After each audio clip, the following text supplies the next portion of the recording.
Salam.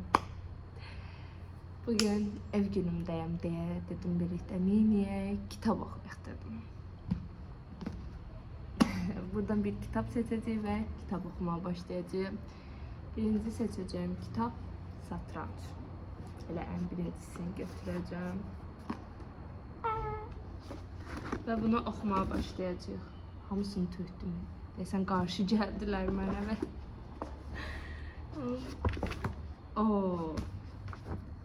qarşı gəlirlər ki, satranca başla. Ən inci kitablarda var idi, amma birinci satrancı oxumağa qərar verdim.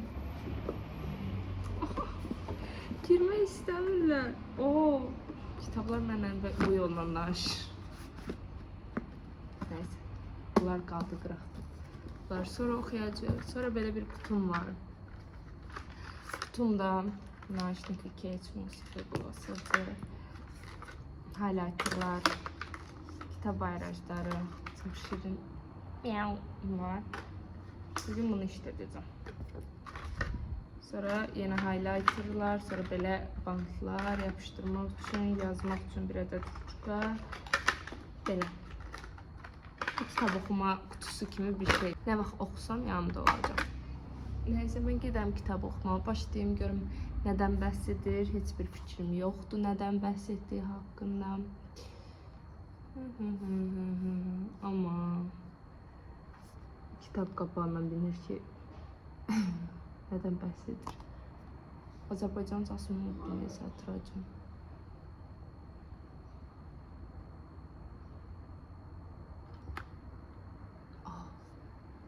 Azərbaycancası nə idi? Satrancı.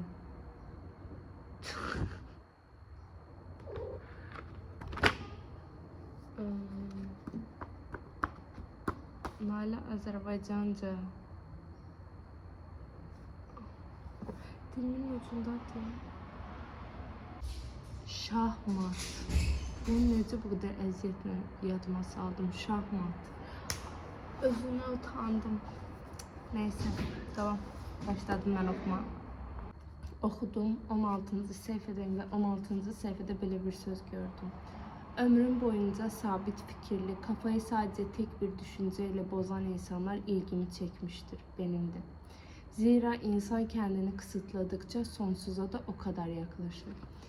O kadar düz bir söz ki, yani özün sadece tek bir şey odaklısan ve o bir şey mütləq bir gün bir yerde son olacaq da, yani sonu gələcək. Ve sen ona odaklandığın için o sen hayatın olmuş olur, o bittiğinde sen de bitmiş olursan. Burada da o gedir, məsələ şahmatdır, elə adından da məlum olduğu kimi. Bizim deməli bir dənə adam var və uşaqlığından bəri həmişə bədbəxtliklə üz-üzə gəlib, ailəsi rəhmətə gedibdi. Ondan sonra da bunu bir dənə papaz yanına götürür. Papaz bizdə papaz nə edirdilər, yadımdan çıxdı. Papaz deməli bunu yanına götürür və təsadüfən bir gün uşağın sadəcə 2 daşı belə qabağa gətirməsi, yəni onun əvəzində eləməyinə tanınır. Türkçələrini oxuyanda Azərbaycanca unuduram. Neyse, birinci başka bir adamla oynuyor, onu udur, sonra bunu aparlar kəndəki bu təsadüf idimi, onlarla da oynuyor, onları da udur, bir gündə qalır və belə məşhur olur orada. Və sadəcə bu adam şahmatı bilir, çünkü dil bilmir, yəni öz dilini belə danışa bilmir, öz adını belə yaza bilmir. Hətta başqa universitetlərin yazdığı kitabı öz adını yazıb, sanki o yazmış kimi qələmə verir. Adını belə düzgün yazmayan biri sırf özünü bu tərəfdən genişləndirir də, yəni şahmatın ustası adında gedir və bunun bir tekniği yoktur bu arada. Yani ki diyeyim sırf bir hilesi var ya ne bileyim bir gizli bir şey var, yoktu. Adam sadece görür ve hissedir, hissettiğini eləyir. Ama sırf şahmat mövzusunda. Bizim adam da deyir ki, belə adamlar həmişə mənə maraqlı gəlir. Çünkü belə adamlar sadece sırf bir şeye fokuslandığı için hayatı kaçırırlar ve hayatı kaçırdıkları o fokuslandığı şey bir yerde bitir. Bittiğinde ise hayatı kaçırdıkları için hayatları da bitmiş olur. Yeni bir şeyler aktarmalı olur. Ve bu adamın da neler başına geleceği ona maraqlıdır. Ben indi devamını oxuyuram. Bizim oğlan deyir ki, fakat en sonunda bir avcının avını yakalamak için başvuracağı en güvenli yöntem dişisinin çiftleşme çığlıklarını taklit etmek olduğunu hatırladım. Ben burada yazdım, burama yazdım. Sonra qayıdıb, yəni deyir ki, mən də satranç oyuncusu kimi davransam, onda ondan əlaqə saxlaya bilərəm. Bizim oğlan Çentoviçlə əlaqə saxlamaq istəyir, onunla danışmaq istəyir, onun beynini görmək istəyir. Hələ ki, bütün həyatı sadəcə sırf bu daşları irəli itələmək və onlar üstündə fokuslanmaq və başqa heç bir şeydə özünü inkişaf etdirməyən bu adama maraq uyandırır. Onu araşdırmaq istəyir. Ona görə də indi düşünür ki, sanki bir satranç oyuncusu kimi ona yaxınlaşsın. Burası ki, dişisinin çiftləşmə çığlıqlarını taklit edir. Çox gülməkdən. Bunu oxuyanda birinci deyirəm ki, what? Dişisini, yəqin ki, indi bunun sevgilisini falan söyləyəcək. Və yəni, başqa şeylər gəldi aklıma. Neyse, ben getdim oxuyam. Bu hissədə xoşuma gəldi. Şimdi ben asla öyle ciddi bir satranç oyuncusu olmadım. Çünkü bir kere o taşları sadece oyalanmak için ortaya çıkarırım. Tahtanın başında bir saat otursam da bunu efor sarf etmek için değil, aksine zihinsel olarak kendimi rahatlatmak için yaparım. Kelimenin tam manasıyla satranç oynarım.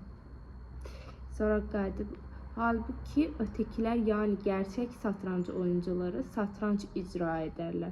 Böylelikle lügate yani yeni bir kelime katmış olurlar.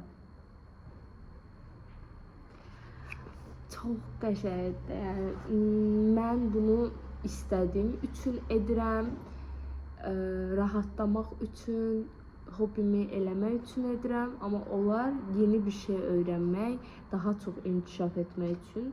Və arada dağlar qədər fərq var. Mən nədənsə bu biri tərəfdənəm də, yəni bu oğlan tərəfdənəm. Düzdür, indi satranç oyuncuları, şampiyonları bunu eləməlidir də, yəni bu qaçış yol deyil. Sevdikləri üçün eləsələr, gərək elə hər şeydə uduzalar. Amma ki, nə bilim, həyatda da bu tərəfdəyəm. Acı kitab yazmaq olsun, şəkil çəkmək olsun. Sevirəm və sevdiyim üçün edirəm. Yəni, sevdiyim vaxt edirəm. Sevmədiyim vaxt işləyə bilmirəm. Yeni şeyləri belə sevdiyim vaxtı öyrənəm. Mənfim ola bilər, amma mənim üçün nədənsə müsbət bir şeydir. Çünki daim bir şeylər öyrənməyi sevirəm. Adam şey deyir, oy havaya çıxdım biraz da, mənzərəmə baxın. Deməli, adam belə bir şey deyir. Adam ücretini yüksek tutmakta haklı. Alanında gerçekten uzman olan insanlar aynı zamanda çok da iyi birer iş adamıdır. Deməli, məsələ nədədir? Bizim adam axı bununla oyun oynamaq istəyirdi, bir dənə şahmat oynamaq istəyirdi. Təsadüfən onun marağını çəkmək üçün başqa adamlarla oynayırdı ki, o gəlib onu görsün və onunla da oynamaq istəsin. Sonra isə oynadığı təsadüfən bir adam, iş adamıdır. Əl çəkmir bundan, çünki bizim oğlan udur bunu. Bunda əsəbinə toxunur. Sonra bizim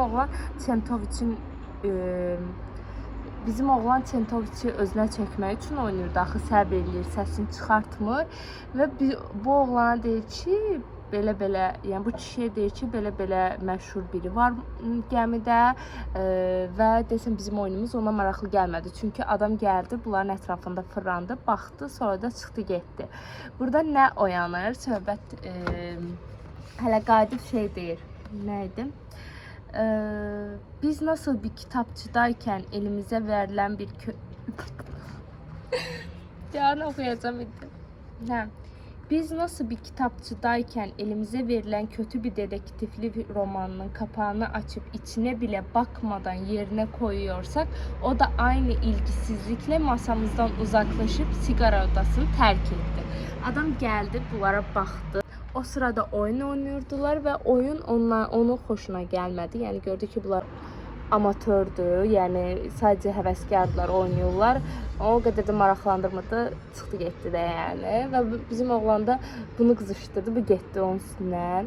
Ondan o da qəbul eləmədi, deyir icazə vermirlər pulsuz oynamağıma. Bu da pulsuz oynamaram deyəndə $250 şey istəyib, pul istəyib. O da razılaşıb. Bizim oğlan şoka girdi. Sən ona pul verdin. O da bayaq dediyim sizə sözü dedi ki, haqqıdır, pul istəməlidir də. Yəni adam bu işdə uzmandır və pulsuz oynamayacaqdı ki. Acı şeydir. Dişim ağrısa, gəmidə bir dişçi olsa, dişimi bedava çəkməsini tələb etməzdim ki. Yəni pulsuza mənim dişimi çəkməyəcəkdi ki, pulunu verməliyəm də. Eyni ilə bu da işçidir. İşini görür, mən də ona pulunu verəcəm də. Ama çok hoşuma geldi bu kişinin bu sözləri. Bayağı hoşuma gelmedi, indi hoşuma geldi. Neyse tamam. Deməli bilirsiniz nə oldu? Gəldi, oyuna başlayacaqlardan. Qayıdıb belə eləyir. Yəni biriniz məni uda bilmərsiniz kimisindən. Hamınız mənə qarşı oynayın, mən isə tək oynayım. Hətta siz hamınız söhbətləşəndə mən gedim qıraqda dayanım. Siz məni çağırmaq üçün belə stəkana belə vurun, gələcəm də, səs eşidib ona doğru gələcəm. Nəysə, bunlar da razılaşırlar. Razılaşandan sonra da bir neçə dəfə uduzurlar və bütün pulu da bu McConnor idi da adı.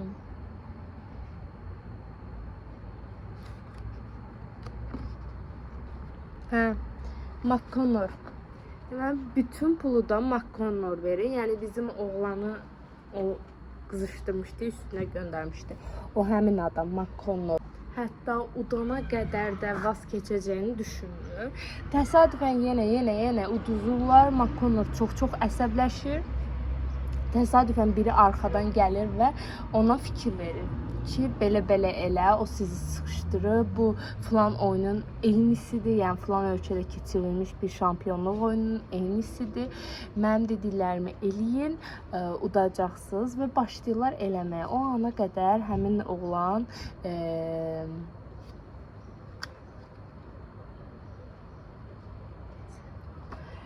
O ana qədər Çentoviç onları həmişə küçümsüyürdü, küçümsər gözlərlə baxırdı. Amma o andan sonra artıq yaxşı oynadıqlarını görəndə başını qaldırıb onunla həqiqətən oynayan bu adamı axtardı da o adamların içərisində. Sonra şey oldu. Duman nə ara gəldi? Sonra şey oldu. Adam dedi uda bilməyəcəyik, amma bərabərə qala bilərik və dünya şampiyonu olan bir adamla bərabərə qalmaq da elə asan deyil də. Və bəli bir bərabərə qaldılar, onu qısdırdılar. İlk dəfə oturub düşündü də, yəni həqiqətən ki mən nə edə bilərəm. Özü də qaldı bərabərə dedi.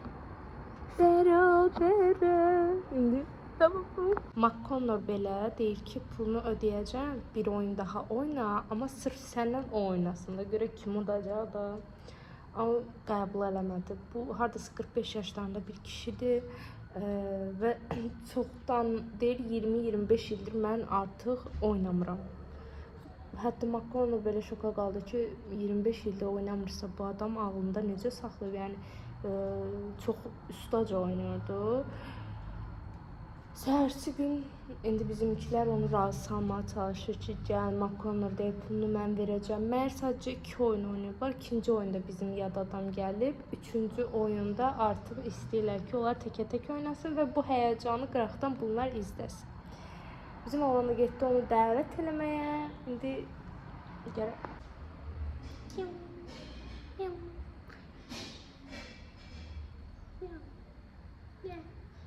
O sihirli sözcüğü dedi. Yemek vereyim sana. Oh. Yemek vereyim. Yemek vereyim sana. Yemek.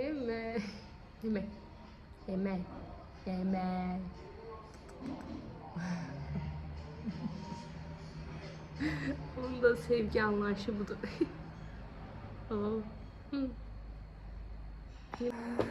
Artık 83. səhifədəyim. Həm mövzuları danışa bilməm, birazdan danışacağım. Çok şey oldu. Başım ağrıdı.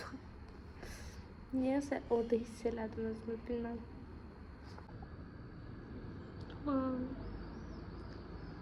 Good morning. Kime vereyim?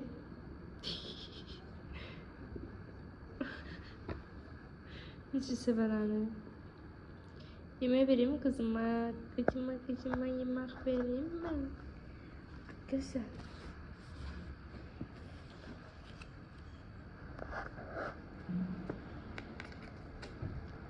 Yeme her şeyi yeme.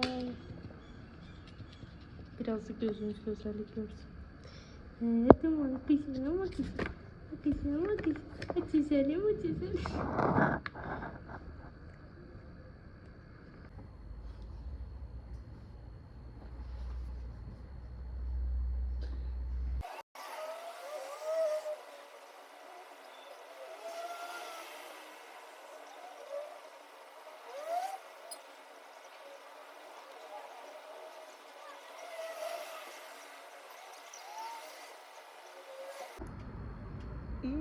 Ben geldim.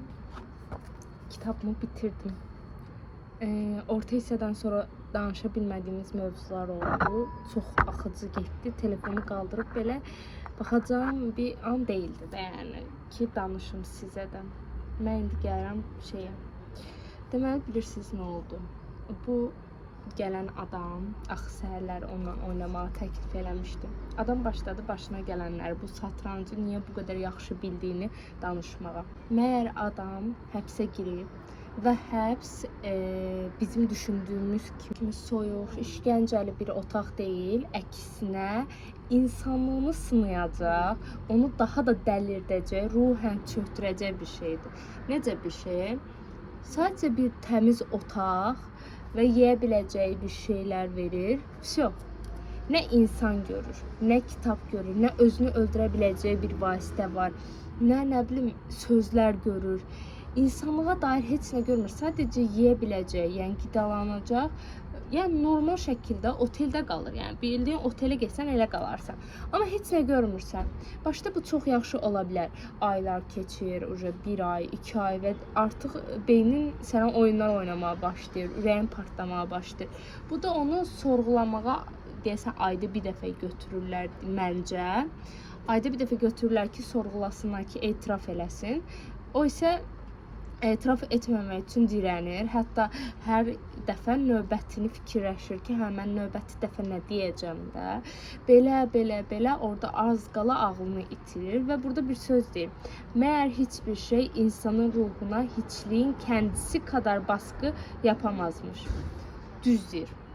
Heçlik o kadar pis bir şeydir ki, yəni o yerində olmaq heç kim istəməzdi məncə. Sırf heçlik üzündən artıq bu insanımız dəlirir. Nə mənada dəlirir. Dəqiqə görün növbəti şeylədim. Hə. Sonra bunu bir dəfə aparanda 2 saat elə bir gözlədirlər ki, tək qalsın, yenə eyni qapının ağzında elə bir 2 saat gözləyir. O şey olur, balaca uşaqlar olur, həvəslə gözləyir ki, insan görəcəm. Amma ki, şeydə o saatlar da onu yorur. Bu saatlarda paltonun birində kitab görür. Gizlincə gedir kitabı oxuyur. O qədər sevinir ki, kitab olduğunu biləndə belə yəni gizli bir şəkildə götürür və kitabı şalvarına salır, şalvarın arasına gizlədir. Bundan əlavə bunu götürdü, otağına keçir, həyəcanla kitabı çıxardır, baxır ki, şahmat kitabıdır. Yəni şahmat dünyaca məşhur şampionların oynadığı şahmat kitabıdır.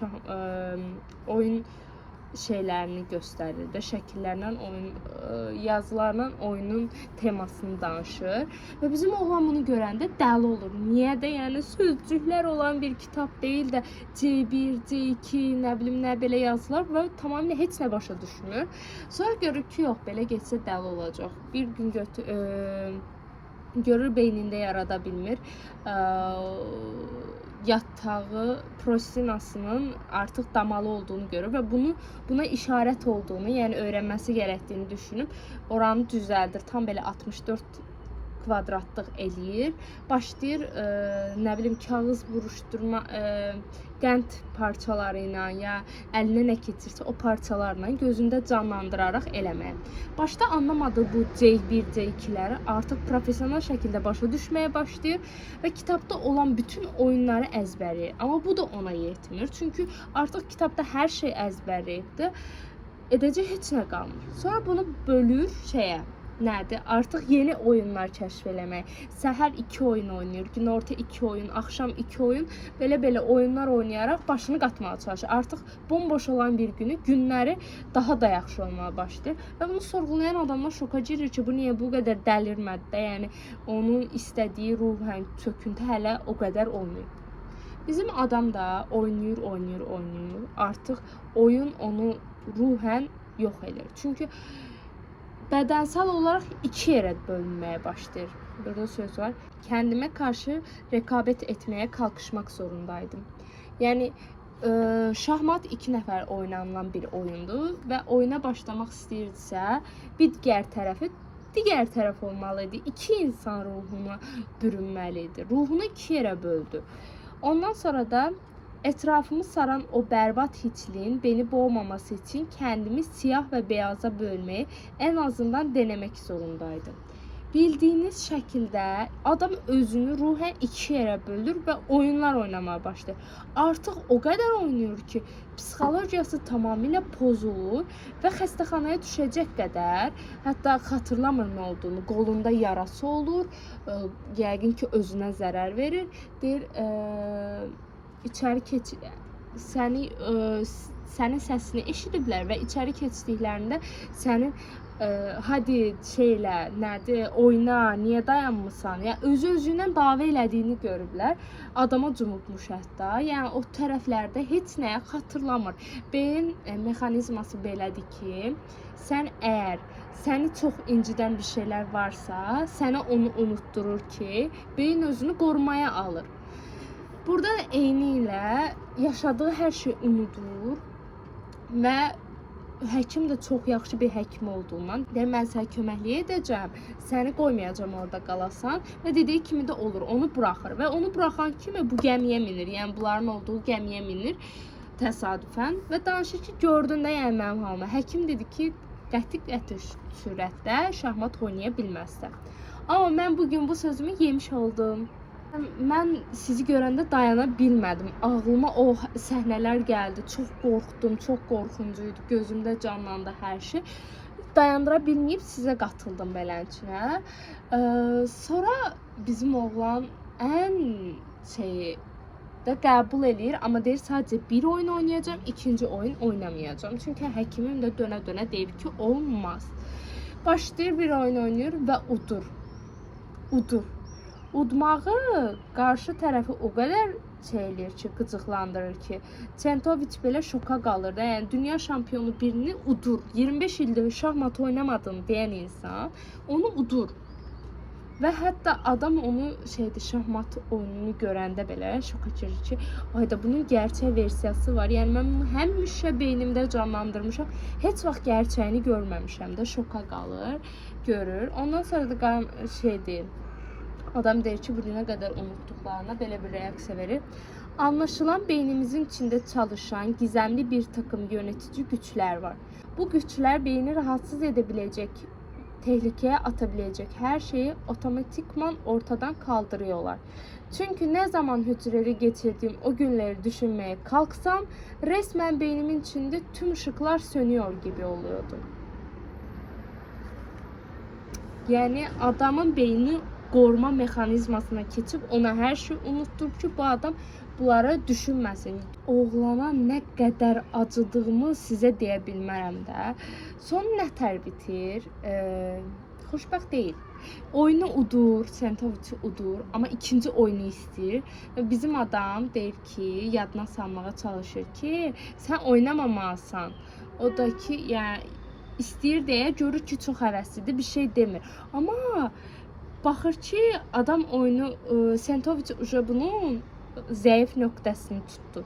Nə qədər gec oynasa Sentoviç, o ona o qədər qıcıqlanırdı və başladı Sentoviç bütün günü gec oynamağa. O da dedi ki, bu qədər gec oynama da. O da qarşılıq verir ki, bəs biz 10 dəqiqə sözləşmişik də, istəyir 10 dəqiqədə tamamlayın, bunun sənə dəxlisi yoxdur. Və elə də eləməyə başlayır. Bizim adam da çox əsəbləşir.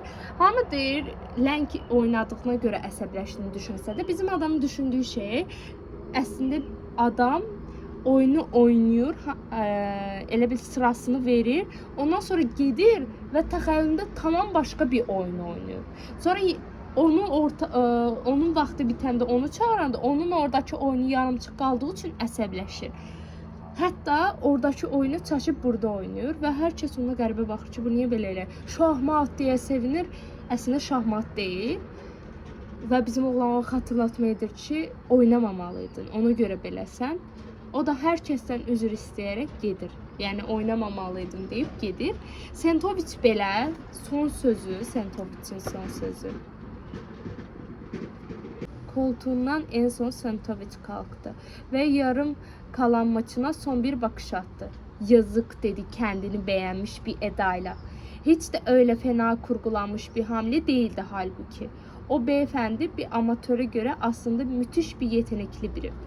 Bunu Sentoviç belə qəbul eləmişdi. Mənə çox qəribə hisslər verdi də. Əsas da o insanı özündən çıxartmaq üçün elədikləri, yəni həbs yerinə etdikləri şey adamı ruhən yox etmək deməkdir və bunu bacarmışdılar da. Və ondan da əlavə mənim gördüyüm baxış bucağı budur ki, bu ayrı bir məsələ idi, həbs mənasında, dustaq mənasında. Mənim gördüyüm isə bir adam bir şeyi heç bilməsin, heç nədən başı çıxmasın. Bütün günü ona odaqlı olarsa, fokuslanarsa, ancaq onun ətrafında olarsa, məcburən o işin uzmanı olur. İstəyirsən sevmə o işi, istəyirsən zəhlən geçsin, amma ola bilir. Sıradan bir adamı şahmatda istəmədən necə ustalaşdırır. Təbii ki, bizim adamın yaşadığı şeylər heç normal bir şey deyildi. Amma normal şəkildə edilsə, özünü məruz qoyma deyilən bir taktika var. Onu edirsənsə, hər şey alınır da yəni. Bir kitabı bitirdik. Bu kitab da bitti. Bu kitabı hardasa 2 saat yarıma qutardım. Çox axıcıydı, axdı getdi, hiss eləmədim. Sadəcə bu çox ədəbi dildə yazılmışdı və bəzi məqamlarda biraz məni sıxdı ki, eyni mövzunu artıq 4-5 səhifə uzadıb, yəni nəfəs almanı belə uzadıb o hissədə. Qalan hər şey yerindəydi, çox bəyəndim. 95 səhifəyə bir insanın yaşadığı krizi yerləşdirə bilir. Növbəti kitablarımızda görüşmək üzrə. Hələlik. Sizə kızımı göstərmək istəyirəm. Bax, sizə nazlanır. Kızımı da görün gedək biz, hə? Duman gedək. Duman, mənə baxırım. Kim sənə ay qız? Ay qız, anasına heyran baxırım. Patilərine bakalım. Biz getdik.